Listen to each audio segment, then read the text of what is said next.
Et nous sommes maintenant en compagnie de François Tétu, vice-président gestionnaire de portefeuille pour Valeurs mobilières Desjardins.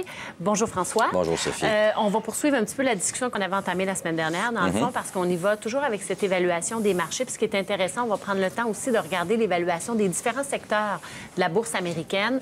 Et puis on va y aller d'abord avec un graphique du Dow Jones là, qui semble nous indiquer quand même assez clairement la tendance, mais c'est toujours difficile de prévoir ce qui va se passer. Oui, bien, écoutez, je vous dirais qu'il y a quelques mois, on avait vu une divergence, qu'on appelle.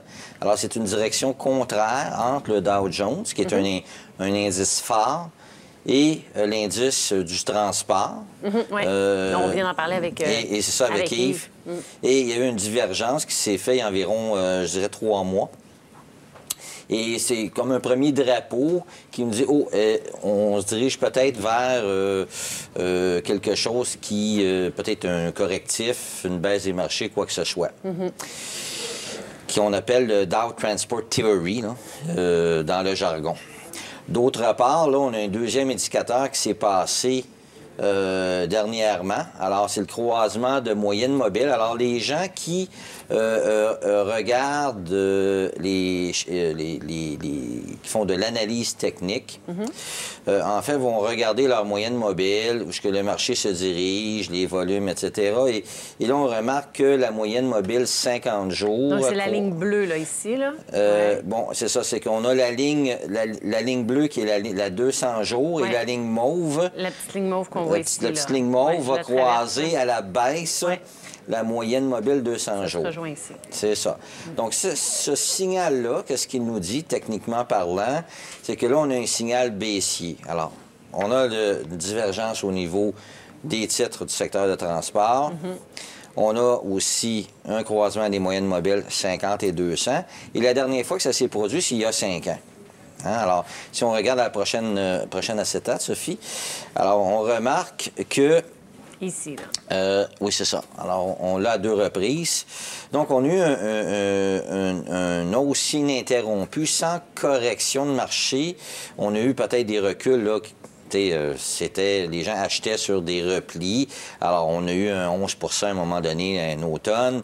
On a eu des fois des 5, des 6, des 7 Mais les correctifs, comme à l'époque, si on tourne 5 ans en arrière, c'est un correctif de 15 Alors là, est-ce qu'on en est là?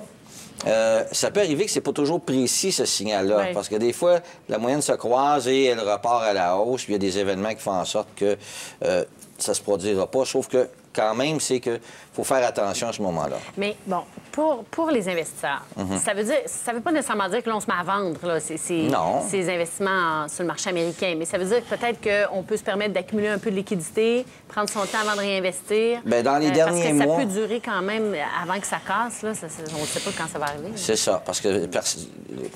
puis d'ailleurs, je pense qu'il y avait un invité ici qui parlait que tu peux pas quand même te sortir du marché complètement. Non, parce qu'il y a des bonnes journées. Le timing est très difficile à faire. Le timing est impossible, sauf qu'en quelque part, le discours que j'ai eu dans les derniers mois, c'est de dire, écoutez, on a eu des rendements extraordinaires depuis 2009, un des plus grands rebonds de l'histoire. C'est pas mauvais de prendre des profits. Vous vendez des positions partielles.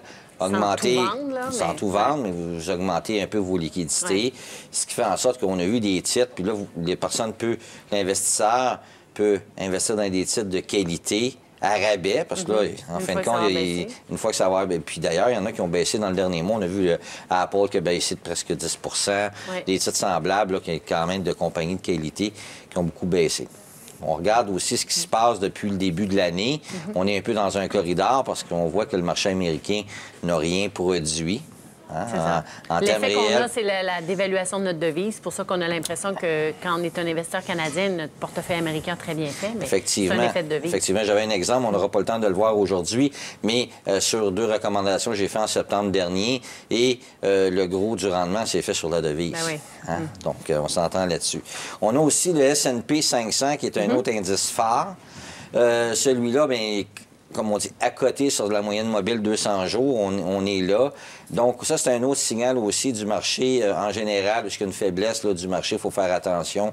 Donc, c'est d'être prudent là, à court terme. Ce que j'ai sorti aussi, mais là, c'est au 31, j'avais commencé à travailler là-dessus au mois de juillet, ce sont des graphiques, parce que les questions qu'on a de nos clients, disent, bien, est-ce que c'est... On se retrouve encore comme en 2008 actuellement, là. Là, je dis, bien, écoute, la question est bonne, ou 2000, alors il faut faire en sorte, pour prendre du recul, puis aller analyser ce qui s'est passé en arrière, puis voir si on réplique la même chose. Alors, j'ai pris des secteurs, comme par exemple, j'ai regardé, dans ce cas-là, l'indice S&P 500. Alors, en 2008, on remarque que l'indice S&P 500 a fait son haut en octobre. Mais au cours de l'année, quand on est arrivé en janvier, puis je me rappelle en janvier 2008, on a cassé la moyenne mobile 200 jours, et puis on n'a pas arrêté de baisser. On était en dessous de cette moyenne mobile 200 jours. -là. Alors, on était creux en mars. C'est ça. Et on était à un pic quand même l'automne précédent. Si on regarde présentement, mais là, on est sur la moyenne mobile 200 jours. Mais on est dans un corridor qui, là, on n'a pas vraiment bougé depuis mars. Alors, on peut voir ici là, que c'est pas, on n'est pas quand même comme en 2008 dans ce scénario-là de l'indice phare S&P. Effectivement. La seule chose qu'on pourrait faire un comparable avec 2008, c'est au niveau de la volatilité des marchés. Parce qu'on est... les gens sont un peu complaisants. Et ça monte, puis il y a une complaisance. Il faut faire attention à ça. Hein? Un peu comme sur le pilote automatique. Puis je fais un indice, puis je laisse aller ça. Là, puis la vie est belle, donc il faut toujours être aux aguets. Et à un moment donné, la période de 2004 à 2008...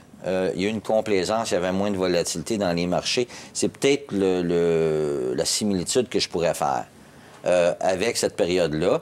Parce que si on regarde, par exemple, avec l'éclatement de la bulle technologique en 2000, il y a eu beaucoup, le VIX, on se rappelle à l'époque, il y avait beaucoup de volatilité au cours de cette période-là. Il nous reste 2 minutes pour regarder les secteurs. Les secteurs financiers, bon, très importants. Les banques américaines, même chose. On a fait un haut en octobre 2008. On est au-dessus de la moyenne mobile 200 jours actuellement. Secteur de la santé, on avait brisé, on a fait le pic à l'automne. Est-ce que ça, les deux graphiques, c'est toujours la comparaison en haut, c'est 2008, 2008 en bas, c'est 2015. En bas, c'est 2015. Donc, on voit où on est rendu. Donc, on voit où on est rendu. On est toujours... Là, on fait un haut en juillet au niveau de la santé. Si on regarde les technologies... La santé ou en juillet, oui. Ouais. Alors, si on regarde les technologies, même chose, un pic en octobre, en dessous de la moyenne de 200 jours. On est actuellement sur la 200 en technologie. Par contre, les secteurs qui étaient... ou que je peux faire un parallèle, en 2008 puis maintenant, mines et métaux, secteur des mines, qui, actuellement, on a vraiment souffert, là, mais c'était la même chose en 2008. Et le seul secteur vraiment qui, quand même, performait en 2008, c'est le secteur de l'énergie, qui aujourd'hui a été massacré. Oui, c'est pas le même contexte. Non, effectivement, effectivement. Alors, moi, je vous dirais que, pour 2015 actuellement, c'est peut-être une correction à court terme dans le marché avec des taux d'intérêt très bas. Donc, peut-être de faire preuve de prudence puis accumuler des actifs de qualité sur ces replis, sur des différents replis. Alors, être très sélectif. Et en même temps, il ne faut pas nécessairement craindre un effondrement de la bourse comme on l'a eu en 2008. C'est un contexte vraiment c'était une particulier. Crise financière, crise de liquidité. Tout de suite, là. Et des autorités, si on prend les banques centrales, même si on regarde actuellement, bon, il y a eu Bâle 3 qui fait en sorte qu'il y a une solidité au niveau des banques pour faire en sorte qu'il y a des soupapes en place qui n'étaient pas présentes en 2008 et que pour qu'on n'ait pas une autre crise financière comme qu'on a connue il y a quelques années. Puis il y a toujours des thèmes à chaque fois qu'il y a un repli de marché. Là. Il y a eu l'éclatement de la bulle techno, il y a eu la crise financière. Là, c'est l'effondrement du prix du pétrole. Bien là, on a eu le pétrole, la Grèce, on a la Chine. Il y a constamment quelque chose. C'est comme en 97, on avait l'Asie.